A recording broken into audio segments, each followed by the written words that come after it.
What's up? Just got over here to Bryan's shop. B&K Performance, we're working on his a little bit tonight. He's been messing with his.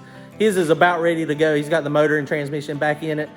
He did have some issues, you know, last time he was at the track at 710. Basically just refreshing the motor up. So he's got this thing going. So it's pretty close. It's still a little dusty, but she is ready to go back to the track, this Bad to the Bone Mustang. So we are working on it today. He got a new toy. What's your new toy? G-meter. He got a G-meter. And so he's got Holley EFI. He's got the Dominator. And so we just got this thing wired up. And of course our wiring, we got a little bit of tidying up to do on this at some point. He ain't got carpet. He can't hide his like I do mine. One day I will show y'all mine. It'll make y'all flip out. Probably make a lot of y'all throw up and go, oh my God, how's it still running with all those red wires? It'll definitely make Devin will throw up. He's seen it before. But you see it's got the nice Holley EFI. Got the Davis traction control that currently is not using. Actually, you've got yours hooked up. We don't have Randy's hooked up. I don't know how to really work it. So when you look at this, when you look at these meters, Bryan, did you see my video with the butt test connector? Look, we got a butt connector. Butt connector, solder, or wire nut. At least it's not wire nut. My car's got wire nuts. There's a few things in there. But you know, it is what it is. It's a race car. This is perfectly fine. There's nothing wrong with it. Okay, so this is the Holley Dominator. So it's got more connectors, more inputs and outputs. So you got the J1A, J1B, J2A, J2B, J3, J4. And you can see on these, we're only using the first 4 here. But on this, basically this is the stuff that makes a Dominator so nice. If you've got an HP, you've only got these 2 over here. So the way it works, this thing's pretty handy dandy. We're just getting started wiring everything up. So this is the G-meter. So of course it's pretty simple. Arrow faces forward. It's gonna read the X-axis and the Y-axis. So it's gonna read taking off, of course, and stopping is gonna be going this way. And then if you're reading this way, unless you're in a drift car, you probably had an accident, so that's gonna be bad. So this stuff was pretty easy to hook up. 2 wires go into the B connector, the J2B, and then 2 wires go into, so you got the positive and the negative and the sensor wires. I mean, super easy to do. So let me show you in the software real quick. Okay, so setting this up in the computer is very simple. They've got really good instructions. You still have to do a little bit on your own though, but it's not bad at all.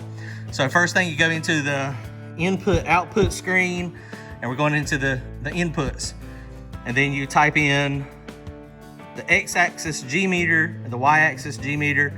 You do 5-volt reference, enable, and then you configure it. So let me show you how to do the X-axis for configuring. Pretty simple.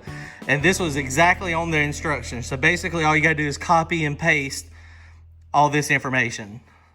Very, very simple to do.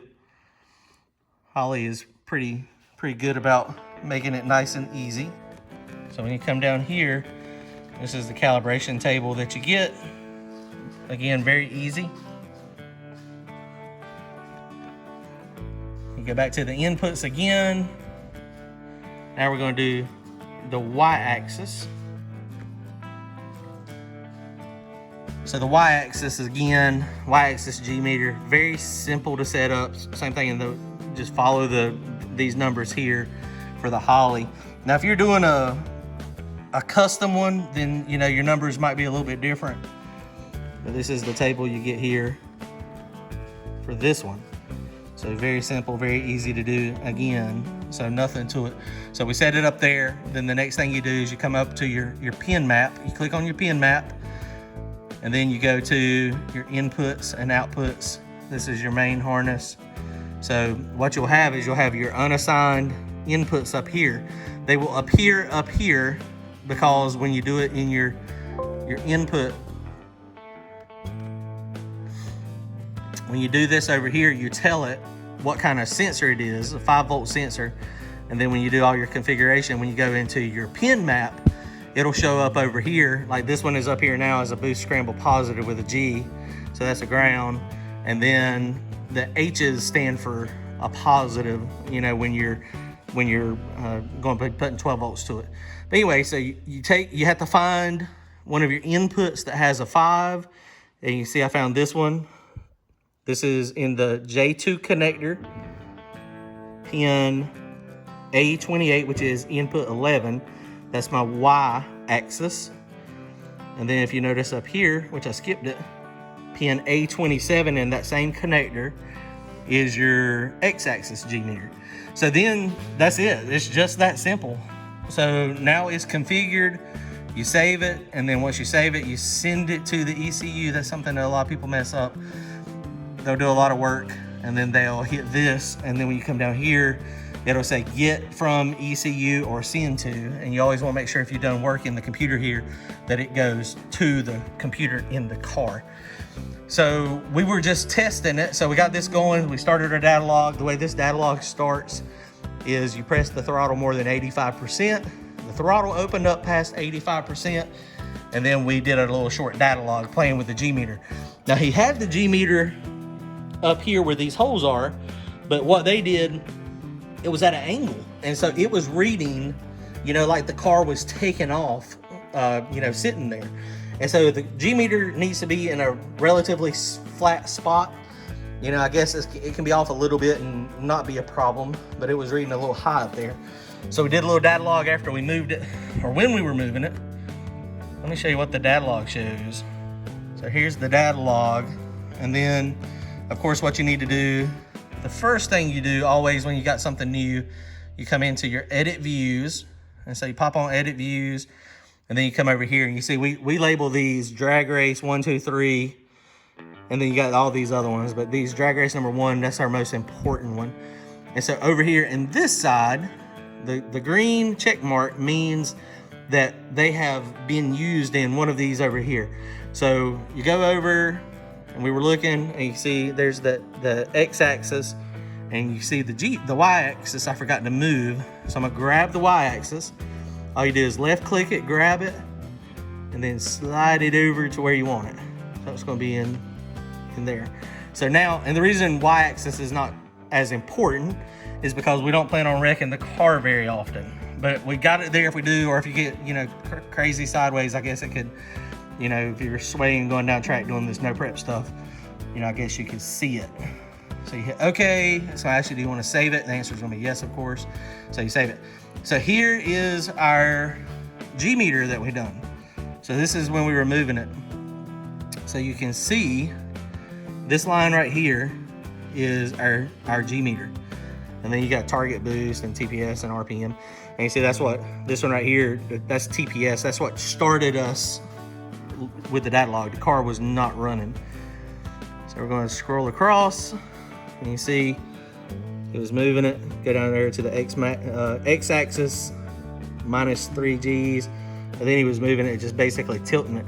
And so he tilted it up, and you can see right there, 0.72 Gs. From just, angling it up. So, and then you can see it moves down. Our data log is like 20 seconds, 25 seconds. And then he moved it down here, and then the G's went back down. So, I don't have G meter on my car. I'm gonna try to figure out a way to reconfigure some inputs and outputs so I can get it with the HP.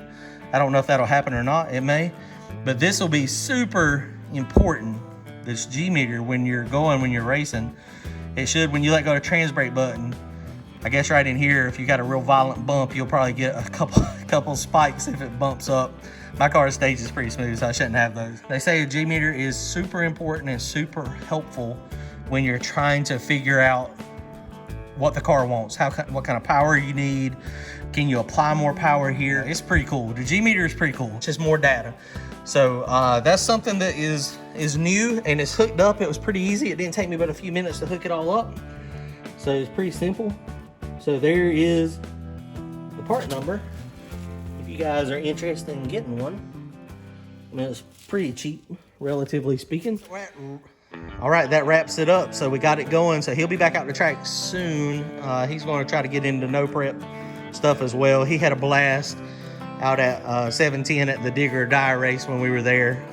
It was funny. We all had a great time. So we're all going to try to do it, with maybe the exception of Randy. I don't know if he's going to be digging the no prep stuff with his ride or not. But all right, we'll see y'all soon. Y'all go fast, get some wind lights. Racing season will be here before you know it. Like, comment, and subscribe. We'll see y'all next time. Thanks.